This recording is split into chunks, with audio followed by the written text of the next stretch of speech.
इन दोनों नोटों में कागज का वजन बराबर है, लेकिन एक हमारी जिंदगी बदल सकता है और दूसरा सिर्फ चाय समोसे का बिल भरता है।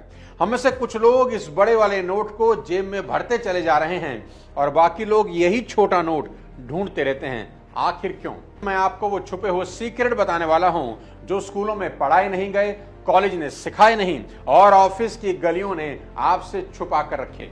आज मैं बात करूंगा गरीबी और अमीरी के कड़वे सच की। सुनाऊंगा आपको ऐसी 3 कहानियां जिनमें लोग मिट्टी से उठकर आसमान के सितारे बने, और फिर खोलूंगा मनी मैनेजमेंट का असली फॉर्मूला ताकि आपका पैसा आपके लिए पसीना बहाए। और मेरा चैलेंज है कि इस वीडियो के एंड तक अगर आपकी रगों में करंट ना दौड़ जाए तो डिसलाइक ठोक देना। ये चैनल सब्सक्राइब जरूर कीजिए, क्योंकि आज आप चैनल ही नहीं अपना मुकद्दर भी सब्सक्राइब करने वाले हैं। तो अपनी सीट बेल्ट बांध लीजिए और अपनी नोटबुक जरूर उठाइए, because the money roller coaster is leaving right now.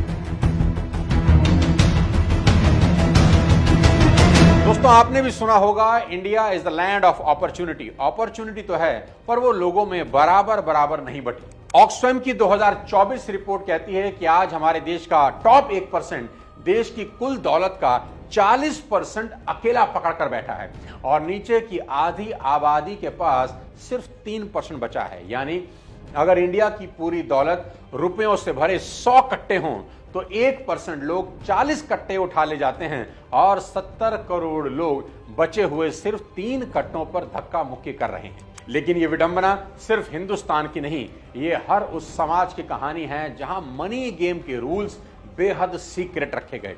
मतलब किसी के पास यहां ज्यादा जानकारी है और किसी के पास बिल्कुल भी नहीं। तो असली लड़ाई यहां पैसे की नहीं, जानकारी की है। जिस इंसान को सबसे पहले और सबसे तेज इंफॉर्मेशन मिल जाती है वो सारा पैसा उठाकर अपने अकाउंट में मोड़ देता है, और जिन लोगों के पास इंफॉर्मेशन का अभाव है वो सब गरीबी का तमाशा देख रहे हैं। तो आज सबसे पहले समझते हैं गरीबी के वो ऐसे 5 अदृश्य जाल जिसके अंदर करीब करीब सारा हिंदुस्तान फंसा हुआ है। सबसे पहला जाल है फाइनेंशियल इलिटरेसी। देश में अभी भी बहुत से लोगों को सबसे कॉमन और सबसे जरूरी चीज कंपाउंडिंग इंटरेस्ट की ताकत का नहीं पता, जो इस दुनिया का 8वां बड़ा अजूबा है। बहुत आसानी से आज आपको समझा सकता हूं। अगर लोग 100 रुपया भी रोज इन्वेस्ट करें तो महीने के 3,000 और साल के 36,000 रुपए होते हैं। और ये मान लें कि ये इन्वेस्टमेंट आपको सिर्फ 12% का रिटर्न देगी, और साथ ही साथ आप हर साल दर साल इस इन्वेस्टमेंट में 12% बढ़ाते चले जाएं। आप हैरान हो जाएंगे, 30 साल के बाद आपको 3 करोड़ रुपए मिल जाएंगे। सिर्फ 100 रुपए से शुरुआत करके भी कोई 3 करोड़ रुपए बना सकता है, पर कोई इन्वेस्ट करे तभी तो। दूसरा जाल है इंस्टेंट ग्रेटिफिकेशन, यानी ईएमआई है ना। ये लोग आज भी अपनी डिजायर को डेप्थ से पूरा करते हैं, यानी आमदनी अठन्नी, खर्चा रुपया, आज लुटाओ कल चुकाओ, क्रेडिट कार्ड जिंदाबाद। ये लोग 30% का सालाना इंटरेस्ट जाने अनजाने में भर रहे हैं, पर समझाए कौन। तीसरा जाल है हाई डिपेंडेंसी रेशो। मतलब घर में एक कमाने वाला है और 4 खाने वाले। बाकियों से कहिए कि पैसा कमाने के लिए काम क्यों नहीं करते, तो जवाब आता है, अजी हम तो आज तक घर से बाहर ही नहीं गए, हमें तो कुछ पता ही नहीं। भाई वाह, फोन तो सबको चाहिए, टीवी भी सबको देखना है, खाना भी सबको खाना है, बस बाहर जाकर काम नहीं करना। अरे भाई, आपने इतनी मेहनत से पढ़ाई की है, डिग्रियां ली हैं, उन्हें निकालो और काम पर लगाओ। वो जमाने गए जब एक लाता था और सब खाते थे। आज अच्छा जीवन जीना है तो सबको हाथ बटाना ही होगा। चौथा जाल है लैक ऑफ सोशल कैपिटल।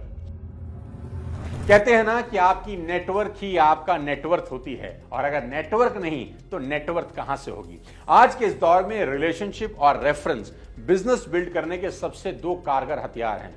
जीवन में अगर गरीबी की चादर उतार फेंकनी है तो आपको बाजार में लोगों के साथ हेल्दी रिलेशनशिप बिल्ड करने होंगे। लेकिन दिक्कत क्या है जानते हैं? लोगों ने ना तो पैसे बनाए हैं और ना ही लोगों से अच्छे संबंध। और 5वां जाल है लर्न्ड हेल्पलेसनेस।